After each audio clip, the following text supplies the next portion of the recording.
Assalomu alaykum qadrli kuzatuvchilar. Demak, bugun sizlar bilan bizani bitta общий hijomi kursimizdan o'tgan bemorimiz mana bugun. Xudo xolisa endi bugun bemor ham emas, o'zi xudo xolisa ancha yaxshi bo'lib ketdi. Xullas bularga общий kurs hijomi qilib berildi. Boshdan oyoq. Bugun oxirgi kurs oyoqlaridan olib berdik.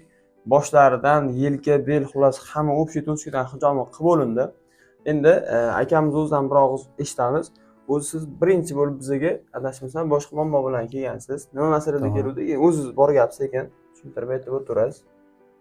Mani birinchi murojaatim shu grija bo'yicha Grija keluvdim. oldindan bezovta qilardi sizni. Grija oldindan bezovta qilardi. Keyin shu keldim.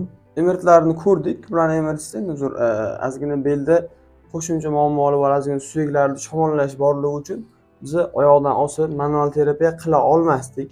Shuning uchun akamga bir joy tavsiya berdim. Shu joyga borib bir maslahat olishni qiling deb aytdim. Bu ozgina vaqt o'tdi, baribir ozgina vaqt ajratish qiyin bo'lib yoqqa bora olmagan. Shu bilan birga keyin o'sha bularga o'zi tavsiya qilgan odam adashmasam sizga shu o'z tarafdagi bir tanishingiz tavsiya qilgandi. Qarindoshimiz-da. Qarindoshim tavsiya qiluvdi. Hijomi u odamni hijom olib ketgan. O'zi yaxshi bo'lganman.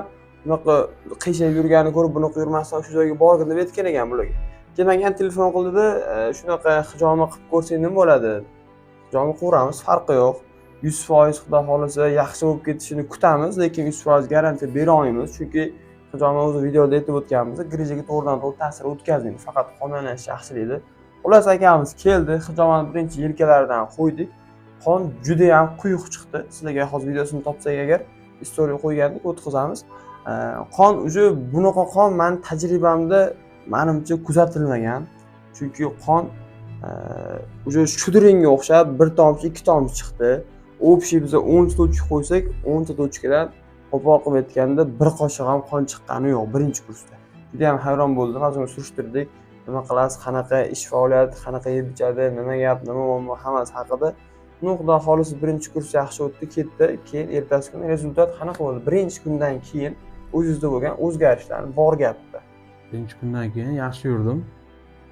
O'zi har doim odatda bezovtaligingiz nimalarda bo'lardi? Shu oyoq uyushi bor edi, bosh og'rirdi. Bosh og'riq. Belim og'rirdi. Endi bel og'rish hisobi grijani hisobi endi. Atak yurish turishlarim ancha o'ziga kelib qoldi-da. Xullas bir kunning o'zida endi menga telefon qilib aytdi, ertasi kuni hol-ahvol so'raganimda, "O'sha ancha yaxshiman. Menimcha sal ko'proq asabiylashlarim ham tezroq degandingiz. Bular ham yaxshi bo'ldi." O'sha bir qoshiq chiqqan qonning hisobiga hammasi, to'g'rimi? Shu bir kun bugun qildik, ertaga uyqudan uyg'ongan paytda o'sha yengil edingiz siz, to'g'rimi? Yengillandim. Keyin yana bir kun o'tkazib, keyingi kuni keldik. Bellariga yana boshiga qo'ymadik, bellariga qo'ydik. U kundan keyin qon juda ham zo'r chiqdi. O'sha qon bir kunda aylanish sirkulyatsiyasi o'zgargani uchun qon suyuq chiqdi. O'sha undan keyin belizni, grijani og'riqlari ham nechadir foiz o'zgardi. Qancha taxminan? Grijani siz grijadan deb o'ylagan, belingizni ham ko'tara olmay qimirlashingizga qiynaltiradigan og'riq necha foiz kamaydi? 30-40% kamaydi-da. Beldan olingandan keyin. Beldan olingandan keyin. U grijani baribir og'rig'i baribir ta'sir qilaveradi. U endi hali ham hozircha ham bor, lekin oldingidan ancha yaxshiroq. Bugun oyoqlariga qo'ydik. Oyoqlarda ham odatda uchish ko'p bo'ladi, chunki akamizning qoni juda ham quyuq. Boshlariga ham qo'yib berdik. Orada bir xullas akamiz 3 marta emas, 4 marta keldi. Xudo xolisa rezultat ancha yaxshi. Mana o'zidan eshitdinglar. Akamiz tanigan, bilganlar bo'ladigan bo'lsa, agar shunaqa yolg'on gap so'z yo'q. Bizga juda ham ko'p odamlar keladi. Hamma ham videoga chiqavermaydi, faqat shu o'zi ma'qul mayli degan odamlar videoga olamiz.